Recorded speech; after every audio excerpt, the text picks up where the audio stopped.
from Detroit, Michigan, and I've been doing sound both in studio and live, mainly in studio though, for about 7 years now. I played bass since I was like 13 years old. I'm 24 now.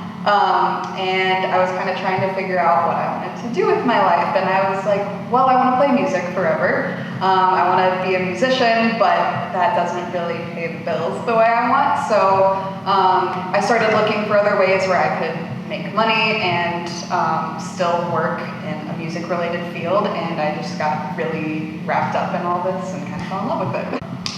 My favorite part of my job is, I guess this is more of in a recording studio context, but just seeing how excited people get when they like hear these songs that they've been like pouring their heart and soul into forever, like laid out in like a recorded form and all completed, and it's just a really like fulfilling feeling. I work for this guy, Chris Colte, he's had that space for like the past 20 years. So I've been recording bands there and assisting him in sessions.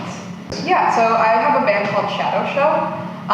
So we've been gigging a lot since shows became a thing again. We've got some tours coming up. So yeah, that's sort of the thing I'm most passionate about is actually playing music. Yeah, so Shadow Show is a relatively newer band, but me and the other two girls in the band have been playing together since we were in high school. So we've done a bunch of tours around the US, and we just booked a Europe tour for the spring. So it's really exciting. Yeah, as Shadow Show, we haven't toured as much, but we've got some stuff coming up. Pretty much the same tour was booked like same time in 2020, and it just pushed 2 years back, basically. That sucked. So actually, I was on tour when everything shut down. So when we left, it was the beginning of March. We were supposed to do like South by, and South by got canceled like the day we left. But everyone in Austin was still like, hey, come on down, we're still having the shows, it's gonna be great. And we were like, all right, we're doing it. Everything else seemed fine.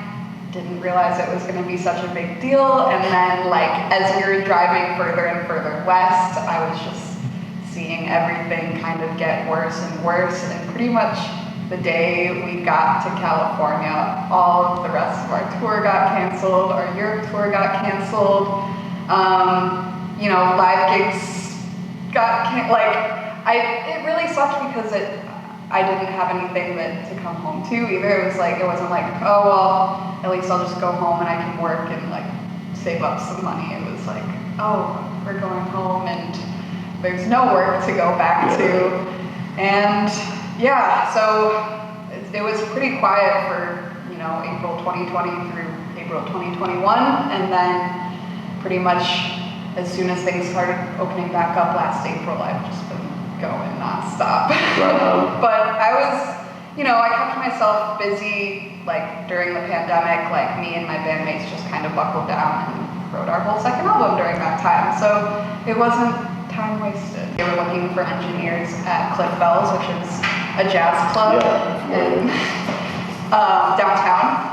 So my first real gig was Cliff Bells, and it was really scary. Like the jazz guys, they're old guys who have been doing it for decades, and if you don't have it right, they will not hesitate to call you out for it. So I just kind of had a crash course in live sound, just doing all these Cliff Bells gigs, and I feel like that's how I got a lot better at it, is just getting all that feedback and criticism from the jazz guys there, and just learning how to work really fast, knowing how to tell, even if someone doesn't have to say anything, knowing how to what to look for on stage, to know what you have to do. So yeah, I kind of hit the ground running with that, and ever since then I've just been picking up gigs at more and more clubs around town. So Cliff Bells, after Cliff Bells, I started doing UFO Factory and El Club, and I just keep getting more and more stuff. So yeah. Yeah, that's a good question. So I think what makes a good sound guy is patience. I've met a lot of, you know, the grumpy sound guy archetype where, that's real. The grumpy sound archetype is real where, you know, it's like old dude with a ponytail and like some cargo shorts and like they give you an attitude if you ask for more stuff in your monitors. And I just try to be the opposite of that. So I try to be really like, it goes a really long way if you just like show interest in a band's music and just are friendly, as simple as that sounds. I think just being patient is the biggest thing.